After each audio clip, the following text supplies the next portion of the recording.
ఈ అందరికీ నా హృదయపూర్వక వందనాలు. ఈరోజు ఒక్క సంవత్సరంలో నేను వచ్చినప్పుడు ఎంతోమంది జనం వచ్చారంటే అది నేను అనుకోవటం వల్ల కాదు, కానీ మా నాన్నగారు ఎన్నో సంవత్సరాలు ప్రార్థించినటువంటి ప్రార్థన ఫలితమే ఈ సంఘము. హల్లెలూయా! అందరూ చప్పట్లు కొడదామా? ఆయనకి ఎప్పుడు ఒక మాట ఉండేది ఏంటంటే, ఒక గ్రౌండ్లో పెట్టాలి అని ఎప్పుడు అనేవాళ్ళు. జింకానా గ్రౌండ్లో పెట్టాలరా అని. 2020 సంవత్సరంలో నేను జింకానా గ్రౌండ్లో పెడదామని చెప్పి అనుకున్నాను. అప్పుడు ఆయనకి నేను చెప్పింది 2014 సంవత్సరం. క్లుప్తంగా నేను చెప్తాను. అయితే అప్పుడు నేను జాబ్ చేస్తున్నాను, ఎందుకంటే నా జీతం ఎక్కువ కాబట్టి. నేను మా నాన్నగారికి కూడా చెప్పాను, డాడీ 2020 సంవత్సరంలో ఖచ్చితంగా నేను జింకానా గ్రౌండ్లో మీటింగ్ పెట్టిస్తాను డాడీ అని అంటే, ఆయన అన్నారు, రే పెడితే 1 సంవత్సరం పెట్టడం కాదు, పెట్టిన తర్వాత నా తర్వాత నువ్వు సేవ చేయాలి అని చెప్పి అనుకున్నాం. కానీ ఆయన ఆ మాట అన్నప్పటికాడ నుంచి ప్రార్థన చేస్తున్నాం, కానీ ఆ 2020 సంవత్సరం ఆయన ఈ లోకయాత్ర ముగిస్తారని చెప్పి అనుకోలేదు అని అనుకున్నాం. అయ్యా నాకు జ్ఞానం లేదు, అంటే ఈ సేవను నడిపించేటువంటి జ్ఞానం లేదు, కాబట్టి నువ్వే నడిపించాలి అన్నప్పుడు ఎన్నో శోధనలు వచ్చినాయి, బాధలు వచ్చినాయి, చాలామంది అనేకమైనటువంటి విమర్శలు వచ్చినాయి. కానీ కృంగిపోక దేవుడు ఒకటే చెప్పాడు, నీ వెనకాల నేను నన్ను ముందుకెళ్ళిపోవాలి. అదొక్క మాటే. 2020 సంవత్సరం నుండి 2023 సంవత్సరం వరకు మా చర్చిలో ఎన్నో గొప్ప కార్యాలు దేవుడు చేశాడు. అంతకు ముందు ఎన్నడూ చేయనటువంటి కన్స్ట్రక్షన్స్ దేవుడు స్థాపించాడు. హల్లెలూయా! ఎందుకు ఇవన్నీ చెప్తున్నా అంటే నా గొప్పలు చెప్పుకోవడానికి కాదు, ఇదంతటికి కారణం నా దేవుడు నా వెనకాల ఉన్నాడు అన్నటువంటిదే.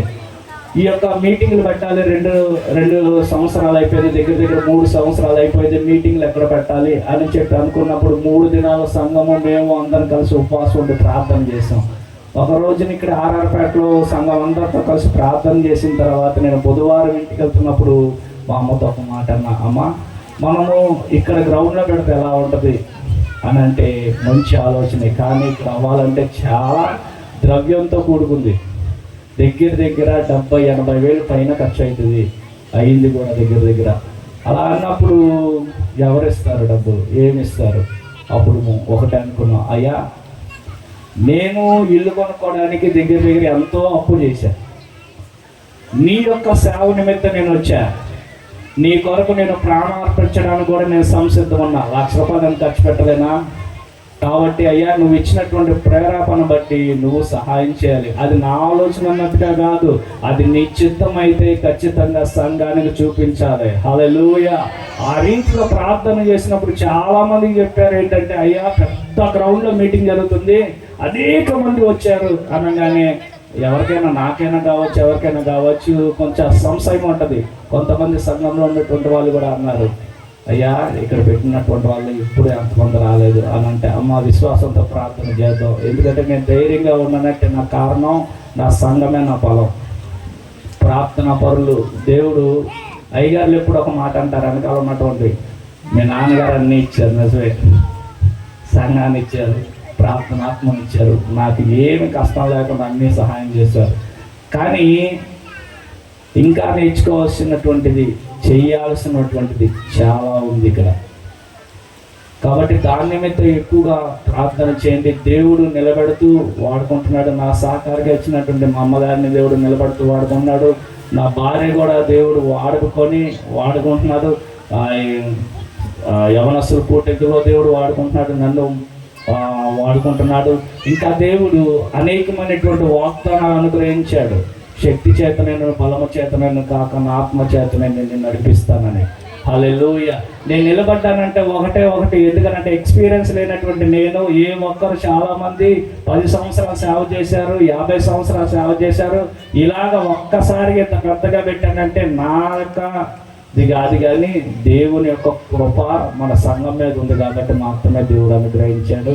కాబట్టి ఎక్కువగా ప్రార్థన చేయండి, ఈ సంఘం గురించి ఎక్కువగా ప్రార్థన చేయండి. ఇంకా ఈ టీం గురించి కూడా నేను చాలా దినాలు ప్రార్థన చేశాను.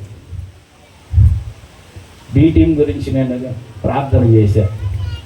అద్భుత రీతిగా దేవుడు బి టీంను అనుగ్రహించాడు.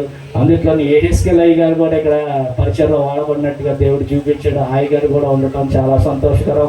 వారు మా అందరిని ప్రేమించి మంచి వర్తమానాలు అందించారు. మీ అందరికీ నా హృదయపూర్వక వందనాలు. ఇంకా మ్యూజిక్ టీంకి చామన్న నా చిన్నప్పటి నుంచి నాకు తెలుసు, నా సండే స్కూల్ నుంచి ఆయన తెలుసు. ఈ యొక్క సభలకి ఆయన ఆహ్వానించాలనుకున్న దేవుడు అద్భుత రీతిగా వాళ్ళని ఏర్పాటు చేశాడు. వాళ్ళ బృందానికి వారందరికీ నా హృదయపూర్వక వందనములు. ఇంకా మైక్ సిస్టమ్ అందించినటువంటి బ్రదర్స్ కూడా నా హృదయపూర్వక వందనాలు తెలియపరుస్తున్న. ఇక్కడ పర్మిషన్ అనుగ్రహించినటువంటి కార్పొరేటర్ అమ్మ గారికి నా హృదయపూర్వక వందనాలు తెలియపరుస్తున్నాను. వంటల్లో హెల్ప్ చేసినటువంటి వారికి, క్లీనింగ్లో హెల్ప్ చేసినటువంటి వారికి, నాతో పాటు దివారాత్రులు పనిచేసినటువంటి నా యవనస్తులందరికీ చప్పట్లు కొడదావా. క్వాయిర్ టీం కావచ్చు, ఇంకా పాపం కొంతమంది యవనస్తులు అయితే ఇక్కడే ఉండి ఎంతో కష్టపడి నేను ఎంత భారం అయితే చేస్తున్నానో వాళ్ళు కూడా నాతో పాటుగా ఉండి పరిగెడుతూ ఇవన్నీ చేస్తూ ఉన్నారు. ఇంకా ప్రార్థన చేసినటువంటి టీమ్స్ కూడా నా హృదయపూర్వక వందనాలు తెలియపరుస్తున్నా. ఇంకా ఇక్కడ అరేంజ్మెంట్స్ చేసినటువంటి ప్రతి ఒక్కరికి నా హృదయపూర్వక వందనాలు తెలియపరుస్తున్నా. అందరికీ కన్నా కూడా మీరందరికీ నా హృదయపూర్వక వందనాలు. నా గురించి, మా వైఫ్ గురించి, నాకు ఇచ్చినటువంటి కుమారుడు గురించి, మా అమ్మగారి నిమిత్తం, ఇంకా సంఘ బిడ్డలందరి నిమిత్తం మీరందరూ ప్రార్థించవలసింది కోరుతూ ఈ యొక్క సాక్ష్యాన్ని ముగిస్తున్నాను. అందరికీ వందనాలు.